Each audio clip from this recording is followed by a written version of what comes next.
AP CM Chandrababu birthday సందర్భంగా ఉపాధ్యాయ ఉద్యోగార్థులకు కూటమి సర్కార్ గుడ్ న్యూస్ చెప్పింది.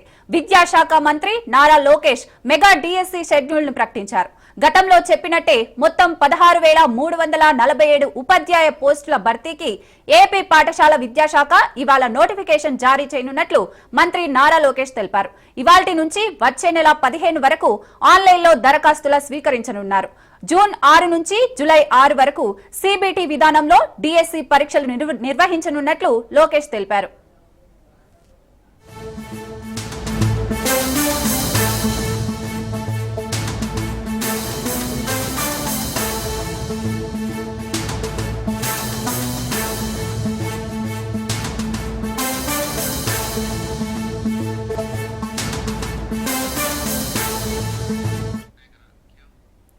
ఏపీ సీఎం చంద్రబాబు బర్త్డే సందర్భంగా ఉపాధ్యాయ ఉద్యోగార్థులకు కూటమి సర్కార్ గుడ్ న్యూస్ చెప్పింది. విద్యాశాఖ మంత్రి Nara Lokesh mega DSC schedule ను ప్రకటించారు. గతంలో చెప్పినట్టే మొత్తం 16,347 ఉపాధ్యాయ పోస్టుల భర్తీకి ఏపీ పాఠశాల విద్యాశాఖ ఇవాళ నోటిఫికేషన్ జారీ చేయనున్నట్లు మంత్రి లోకేష్ తెలిపారు. ఇవాల్టి నుంచి వచ్చే నెల 15 వరకు ఆన్లైన్లో దరఖాస్తులు స్వీకరించనున్నారు. జూన్ 6 నుంచి జూలై 6 వరకు సిబిటి విధానంలో డిఎస్సి పరీక్షలు నిర్వహించనున్నట్లు లోకేష్ తెలిపారు.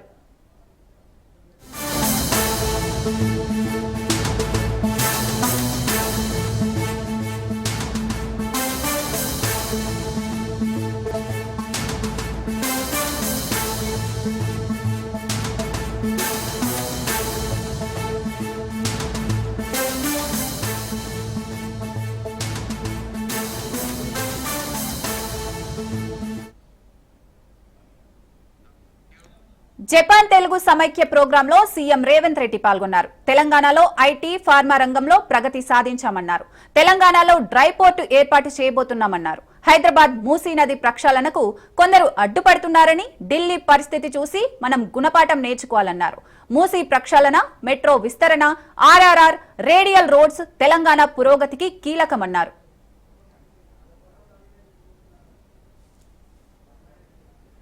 సాధించాల్సినంత ప్రగతి సాధించడం ఇప్పుడు పరిశ్రమలను తెచ్చుకోవాల్సిన అవసరం ఉన్నది.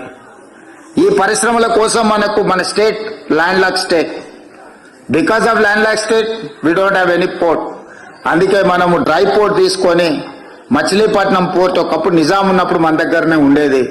దానికి dedicated national highway, railway line వేసి ప్రపంచంతో పోటీ పడడానికి జపాన్ లో ఉన్న, టోక్యోలో ఉన్న మీ రివర్ ఫ్రంట్ ప్రాజెక్టు నేను చూసిన. యుఎస్ లో న్యూయార్క్ అండ్ న్యూజెర్సీ మధ్యలో హడ్సన్ రివర్ చూసిన.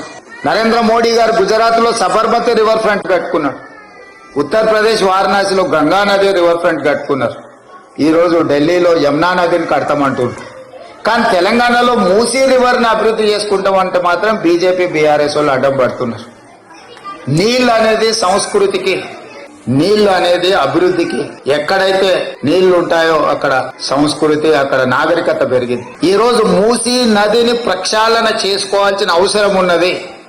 ఈ రోజు మూసీ నది ప్రక్షాళన చేస్తామన్నా, నాలాల ఆక్రమణలు తొలగించాలన్నా, చెరువులలో ఆక్రమించి కట్టుకున్న అక్రమ నిర్మాణాలను కూలగొడతామన్నా కొంతమంది అడ్డుపడుతున్నారు. మీరందరూ ఇక్కడి నుంచి చూసి ఉండొచ్చు. హైడ్రా కూలగొడుతుంది. చెరువు మధ్యలో నిర్మాణాలు చేస్తే కూలగొట్టకుండా ఉంటే రేపు ప్రకృతి మనల్ని క్షమిస్తుందా? టోక్యో నగరం పొల్యూషన్ ఫ్రీ సిటీ. మన దగ్గర పొల్యూషన్ తోని ఢిల్లీలో పార్లమెంట్లు, స్కూళ్ళు, గవర్నమెంట్ ఆఫీసులు అన్ని మూసేసింది. అంత పెద్ద నగరాన్ని నిర్మించుకున్న తర్వాత కేవలం కాలుష్యం వల్ల ఢిల్లీ నగరమే స్తంభించే పరిస్థితి ఉంటే మనం గుణపాఠం నేర్చుకోవాల్సిన అవసరం లేదా? హైదరాబాద్ నగరాన్ని కూడా మనం అట్లనే కాలుష్యమైన నగరంగా మనం అట్లే వదిలేద్దామా? మనం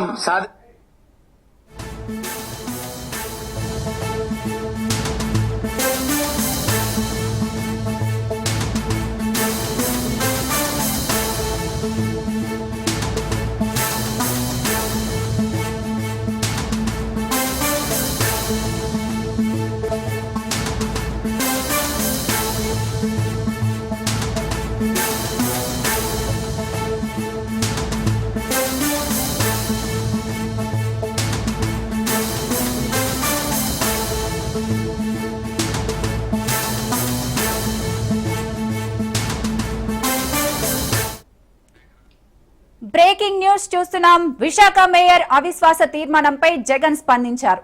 పలోభాలతో విశాఖ మేయర్ పదవి దక్కించుకున్నారన్నారు.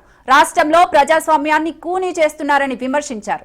ప్రజలిచ్చిన తీర్పును అపహాస్యం చేస్తూ గుండాయిజం చేస్తున్నారని, విశాఖ మేయర్ పదవి నుంచి బీసీ మహిళను దించేయడం కూటమి చేస్తున్న దుర్మార్గపు రాజకీయాలకు ప్రత్యక్ష సాక్ష్యమన్నారు. నిజాయితీగా నిలబడ్డ వైసీపీ లెఫ్ట్ కార్పొరేటర్లకు జగన్ అభినందనలు తెలిపారు. చంద్రబాబు అప్రజాస్వామిక విధానాలకు ప్రజలే తగిన బుద్ధి చెబుతారని ఫైర్ అయ్యారు.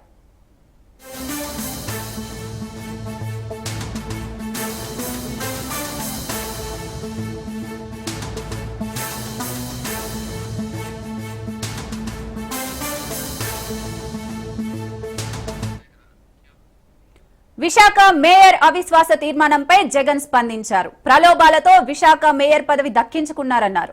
రాష్ట్రంలో ప్రజాస్వామ్యాన్ని కూనీ చేస్తున్నారని విమర్శించారు.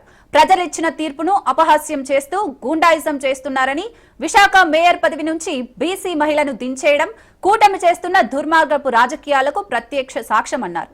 నిజాయితీగా నిలబడ్డ వైసీపీ లెఫ్ట్ కార్పొరేటర్లకు జగన్ అభినందనలు తెలిపారు. చంద్రబాబు అప్రజాస్వామిక విధానాలకు ప్రజలే తగిన బుద్ధి చెప్తారని ఫైర్ అయ్యారు.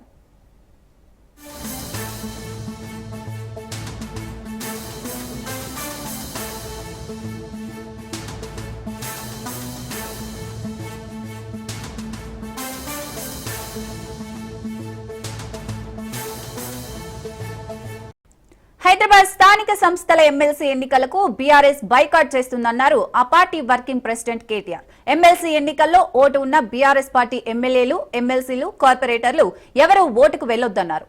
ఆ రోజు ఎన్నికల్లో పాల్గొనవద్దని విప్ కూడా ఇస్తామన్నారు. మీ అందరితో కూడా ప్రార్థించేది ముఖ్యంగా మా కార్పొరేటర్లు, మా గౌరవ శాసనసభ్యులు ఎవరెవరికైతే 24 తారీఖు జరిగే ఎన్నికల్లో ఓటు హక్కు ఉందో మనం వాళ్ళకేసేది లేదు, వీళ్ళకేసేది లేదు. ఎంఐఎం లేదు, బీజేపీ లేదు, ఇద్దరు కూడా మనకు అవసరం లేదు. మనం ఎందుకంటే క్యాండిడేట్ ని పెట్టలేదు, మనకు సంఖ్య లేదు కాబట్టి క్యాండిడేట్ ని పెట్టలేదు. నేను మీతో రిక్వెస్ట్ కూడా చేసేది, ఆ రోజు కౌన్సిల్ లో ఏదైతే ఎలక్షన్ ఉందో ఆ ఎలక్షన్ మనం పూర్తిగా బైకాట్ చేద్దాం. మనం అడుగు పెట్టేది లేదు, కౌన్సిల్ కు పోయేది లేదు, అడుగు పెట్టేది లేదు, ఓటు వేసేది లేదు. ఇద్దరు కూడా ఒకటే తరీకా మనుషులు, మనకు అవసరం లేదు. ఆళ్ళు లేదు, ఇల్లు లేదు, మనం వాళ్ళ పోయేది లేదు. నేను శ్రీనివాస్ యాదవ్ గారిని, సబితా గారిని కోరుతా ఉన్నా, మీరు దయచేసి ఆ విప్పు కూడా ఇచ్చేది ఉంటే విప్పు కూడా ఇవ్వండి. ఎవరైనా వ్యక్తిగతంగా విప్పు ధిక్కరిస్తే కూడా చర్యలు ఉంటాయి. విప్పు కూడా పార్టీ నుంచి ఇస్తాం, తప్పకుండా దాన్ని పాటించాలని చెప్పి కూడా నేను కోరుతా ఉన్నా. నేను మీ అందరు తెలంగాణలో త్వరలో ఉప ఎన్నికలు రావడం ఖాయమన్నారు కేటీఆర్. 4 నియోజకవర్గాల్లో ఉప ఎన్నికలు జరుగుతాయన్నారు. రాజేంద్రనగర్, ఖైరతాబాద్, పటాన్చెరు, చేవెళ్లలో బై ఎలక్షన్స్ వస్తాయన్నారు. హైదరాబాద్ బీఆర్ఎస్ శ్రేణులు సిద్ధంగా ఉండాలన్నారు.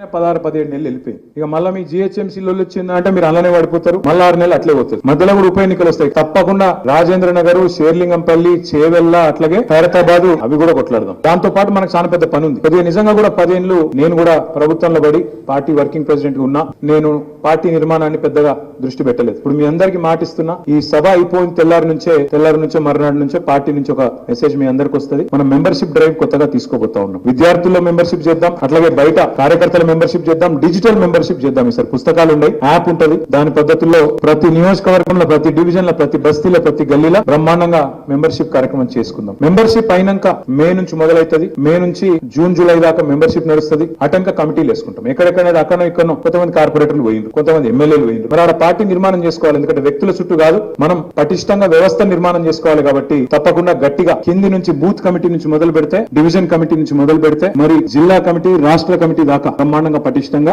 సెప్టెంబర్ లోపలనే, ఆగస్టు సెప్టెంబర్ లోపలనే నిర్మాణం చేసుకుంటాం. అక్టోబర్ లో మన పార్టీ రాష్ట్ర అధ్యక్ష ఎంపిక ఉంటుంది. ఎవ్రీ 4 years మన పార్టీ, ఎందుకంటే కింది నుంచి కమిటీల నిర్మాణం అయినాకనే స్టేట్ ప్రెసిడెంట్ ఎలక్షన్ ఉంటుంది. అది అక్టోబర్ లో ఉంటుంది. అయిపోగానే మనము అటు మేడ్చల్ జిల్లాకి మేడ్చల్ జిల్లా, వికారాబాద్ జిల్లాకి వికారాబాద్ జిల్లా పార్టీ ఆఫీస్ ఉంది, రంగారెడ్డి జిల్లాకి రంగారెడ్డి జిల్లా పార్టీ ఆఫీస్ ఉంది, హైదరాబాద్ కేంద్ర కార్యాలయం ఉంది, మన పార్టీ ఆఫీస్ కూడా కట్టేది ఉన్నది. 4 చోట్ల ఏ కాన్స్టిట్యున్సీకి ఆ కాన్స్టిట్యున్సీ ట్రైనింగ్ కార్యక్రమాలు ఉంటాయి. అంటే ఎక్కువ మంది కూడా అవసరం లేదు. ప్రతి కాన్స్టిట్యున్సీ నుంచి ఒక 500 నుంచి 1000 మంది ట్రైనింగ్ శిక్షణా శిబిరం 2 రోజుల, 1 రోజు డిసైడ్ చేద్దాం. చూస్తుంటేనే 16-17 నెలలు వెళ్ళిపోయింది. ఇక మళ్ళీ మీ జిహెచ్ఎంసీలో వచ్చిందా అంటే మీరు అలానే పడిపోతారు. మళ్ళీ 6 నెలలు అట్లే పోతుంది. మధ్యలో కూడా ఉప ఎన్నికలు వస్తాయి. కాంగ్రెస్ బీఆర్ఎస్ లపై సంచలన వ్యాఖ్యలు చేశారు కేంద్ర మంత్రి బండి సంజయ్. ఒకప్పుడు ప్రజాస్వామ్యంపై నమ్మకం లేక నక్సలైట్ ఎన్నికలు బహిష్కరించేవారన్నారు. కానీ ఇప్పుడు హైదరాబాద్ లోకల్ బాడీ ఎన్నికల్లో బీఆర్ఎస్ కాంగ్రెస్ లు దూరంగా ఉన్నాయని చెప్పుకొచ్చారు. అభ్యర్థులు లేని పార్టీలు ఎందుకంటూ ప్రశ్నించారు. అభ్యర్థులు కరువైన పార్టీలు రేపు అధికారంలో ఎలా వస్తాయన్నారు.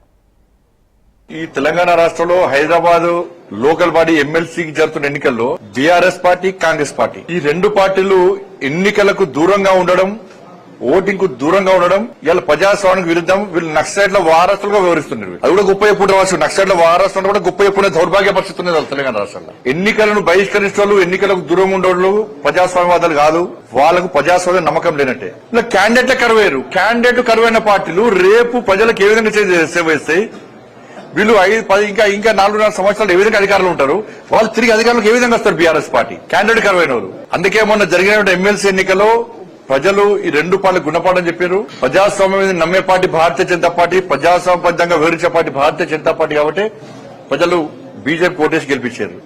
మేము ఎంఐఎం పార్టీని కూకటి వేలతో పెకిలించడానికే మేము ఉన్నాం. కానీ మీ కాంగ్రెస్ పార్టీ, బీఆర్ఎస్ పార్టీ ఆది నాయకత్వం అంతా కూడా ఈ భాగ్యనగరాన్ని ఎంఐఎం పార్టీకి ఇవ్వడానికి ప్రయత్నం చేస్తున్నది.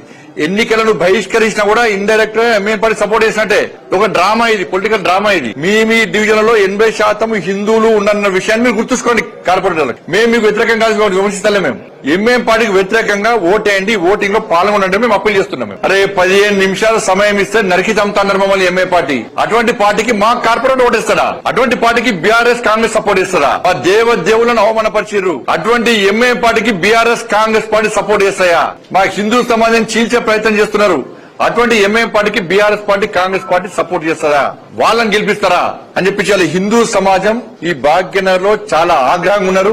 ఆయా కార్పొరేటర్ల మీద ఒత్తిడి తీసుకొస్తారు గ్యారంటీ. ఎంఐఎం పార్టీకి వ్యతిరేకంగా ఓటు వేయకుంటే ఎట్టి బస్సులో హిందువులు వాళ్ళను నెక్స్ట్ ఎలక్షన్ లో వాళ్ళకు ఓటు వేసే ప్రసక్తి అని చెప్పి కుండ బదులుకుంటారు స్పష్టం చేస్తున్నారు. Welcome back. సిద్దిపేటలో జరిగిన భద్రంగా ఉండాలి, భవిష్యత్తులో ఎదగాలి అనే ప్రోగ్రాంలో మాజీ మంత్రి హరీష్ రావు భావోద్వేగానికి గురయ్యారు. పాఠశాల విద్యార్థులకు ఈ అవగాహన సదస్సు నిర్వహించగా ఓ విద్యార్థిని కంటతడి పెట్టుకుంది. పాప మాట్లాడుతూ తన తండ్రి చనిపోయాడని చెప్పడంతో హరీష్ రావు కళ్ళు చెమర్చాయి. చిన్నారిని దగ్గరికి తీసుకుని ఓదార్చారు.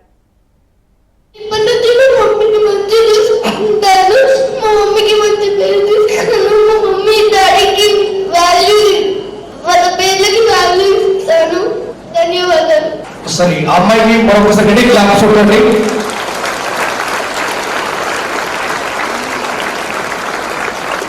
మధు మధు మధు అంటే మీరు క్లాస్ చూస్తూ ఉండాలా? మీ అమ్మ కదా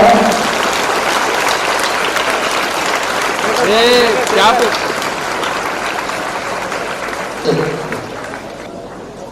అందరికీ నమస్కారం. నా పేరు ప్రణవి. నేను 8వ తరగతి చదువుతున్నాను స్ప్రింగ్ డేల్స్ గ్రామర్ హై స్కూల్లో. నాకు పేరెంట్స్ గురించి చెప్పగానే చాలా ఎమోషనల్గా ఫీల్ అయ్యాను. మా మమ్మీ నన్ను చాలా ప్రతి విషయంలో మోటివేట్ చేసి నేను ఇక్కడికి రావడానికి మా మమ్మీ కారణం. మా నాన్న ఎట్లా చనిపోయాడు. అప్పటి నుంచి మా మమ్మీ కడుతూ నన్ను మంచిగా చూసుకునేది. కానీ నేను మా మమ్మీని ఊరికే తింటున్నదాన్ని. నేను ఇప్పటి నుంచి మా మమ్మీని మంచిగా చూసుకుంటాను. మా మమ్మీకి మంచి పేరు తీసుకున్నాను. మా మమ్మీ డాడీకి వాల్యూ, వాళ్ళ పేర్లకి వాల్యూ ఇస్తాను. ధన్యవాదాలు. సరే అమ్మాయికి మరొకసారి క్లాస్ చూడండి.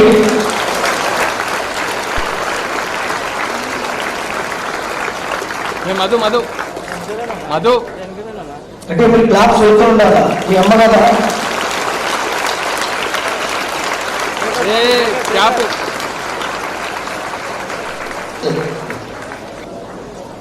ధాన్యం దిగుబడిలో తెలంగాణ రికార్డు సృష్టించిందన్నారు మంత్రి ఉత్తమ్. ఈ యాసంగిలో రికార్డు స్థాయిలో ధాన్యం పండిందన్నారు. ఈ సందర్భంగా ధాన్యం కొనుగోళ్లకు ఏర్పాట్లు పూర్తి చేశామన్నారు. అనంతరం కొనుగోలు ఏర్పాట్లను కలెక్టర్లు క్షేత్రస్థాయిలో పర్యవేక్షించాలని మంత్రి ఆదేశాలు జారీ చేశారు.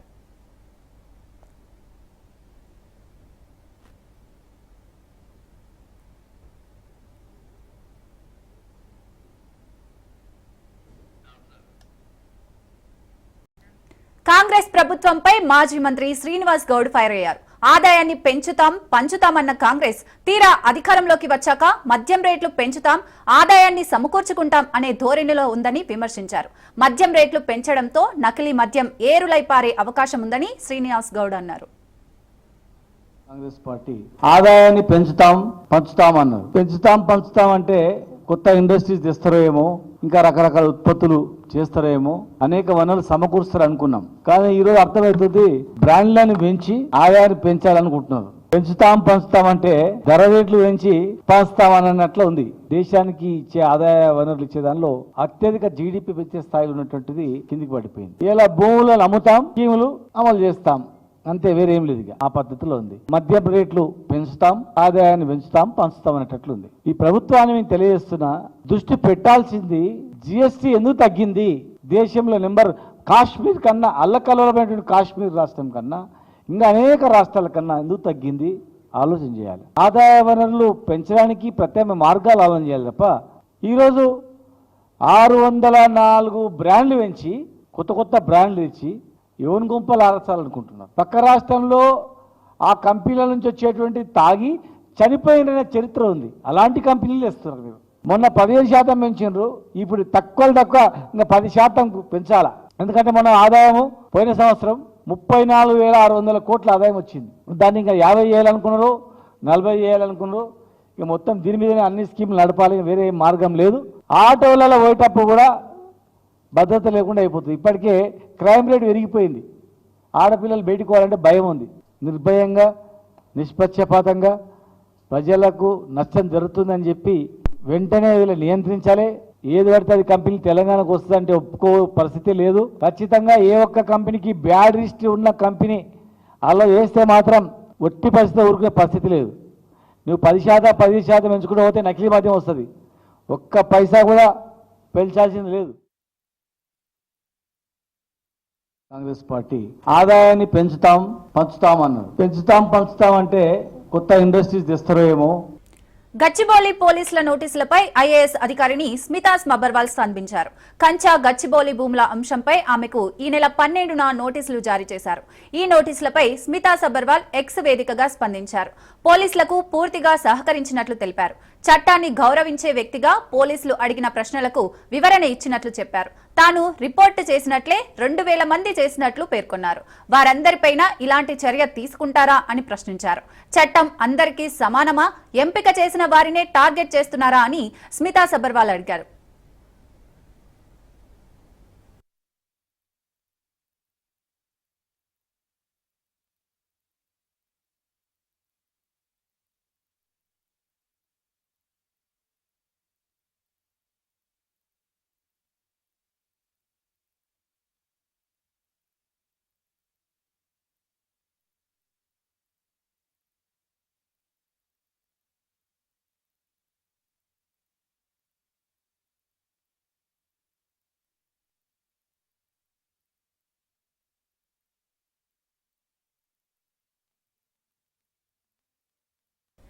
ప్రధాని మోడీ మే 2న అమరావతిలో పర్యటించనున్నారు. మోడీ పర్యటన దృష్ట్యా అధికారులకు విధులు అప్పగిస్తూ ఆదేశాలు జారీ అయ్యాయి. మొత్తం 31 మంది ఐఏఎస్, ఐపీఎస్లకు ప్రధాని పర్యటన బాధ్యతలు అప్పగించారు. శాంతి భద్రతల అదనపు డీజీ మధుసూదన్ రెడ్డికి సమన్వయ బాధ్యతలు అప్పగించారు.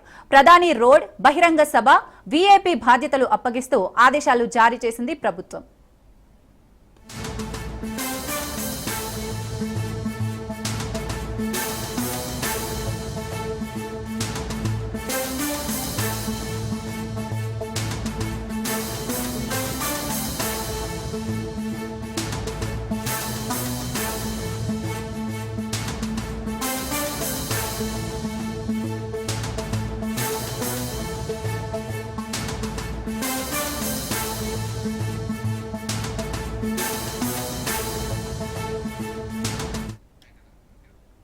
ప్రధాని మోదీ మే 2న అమరావతిలో పర్యటించనున్నారు. మోడీ పర్యటన దృష్ట్యా అధికారులకు విధులు అప్పగిస్తూ ఆదేశాలు జారీ అయ్యాయి. మొత్తం 31 మంది ఐఏఎస్, ఐపీఎస్లకు ప్రధాని పర్యటన బాధ్యతలు అప్పగించారు. శాంతి భద్రతల అదనపు డీజీ మధుసూదన్ రెడ్డికి సమన్వయ బాధ్యతలు అప్పగించారు. ప్రధాని రోడ్, బహిరంగ సభ, వీఐపీ బాధ్యతలు అప్పగిస్తూ ఆదేశాలు జారీ చేసింది ప్రభుత్వం.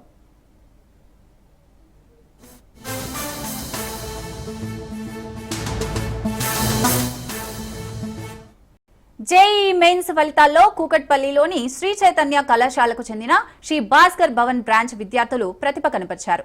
తమ జోన్ పరిధిలోని 1000 లోపు ర్యాంకులు సాధించిన వారిలో 6 విద్యార్థులు ఉన్నారని, 5000 లోపు 28, 10,000 లోపు 48 విద్యార్థులు ర్యాంకులు సాధించారని కళాశాల డీన్ రవికుమార్ తెలిపారు.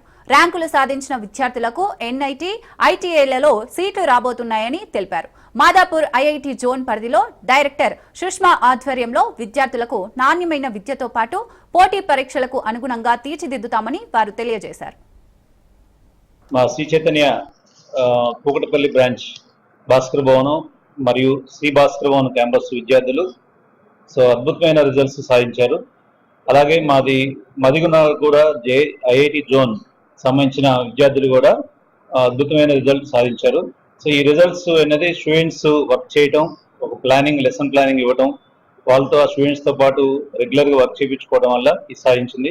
మా అకాడమిక్ ప్లాన్స్ ఎక్కువ దోహదపడ్డాయి. ఇవన్నీ మా డైరెక్టర్ సుష్మా మేడం గారు ఆధ్వర్యంలో, అట్లాగే మాకు ఐఐటి కోఆర్డినేటర్ ఉమాశంకర్ గారి ఆధ్వర్యంలో వాళ్ళు ఇచ్చిన డైరెక్షన్స్తో మా అధ్యాపక బృందం, మా ఫ్యాకల్టీతో పాటు మా అడ్మినిస్ట్రేటివ్ వాళ్ళు కూడా కలిసికట్టుగా చేసిన కృషి వల్ల స్టూడెంట్స్ ఎంతో అద్భుతంగా రిజల్ట్స్ సాధించారు. మా దగ్గర ఈ జోన్లో 1000 లోపల ర్యాంకులు 6 సాధించారు. ఆల్ కేటగిరీలో ఉన్నారు వాళ్ళు. అట్లాగే 5000 లోపల ఉన్న వాళ్ళు 28 మంది ఉన్నారు. అట్లాగే 10,000 లోపల ఉన్న వాళ్ళు 48 మంది ఉన్నారు. వీళ్ళందరికీ ఐఐటీస్తో పాటు ఎన్ఐటి సీట్స్ రావడానికి ఎక్కువ ఛాన్స్ ఉంటుంది.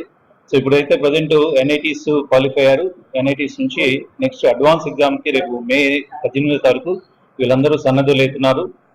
మే 18వ తారీఖు జరిగే ఐఐటి ఎగ్జామ్కి వీళ్ళందరూ అద్భుతంగా రిజల్ట్ సాధిస్తారని మనస్ఫూర్తిగా మీ అందరికీ తెలియజేయడం జరుగుతుంది.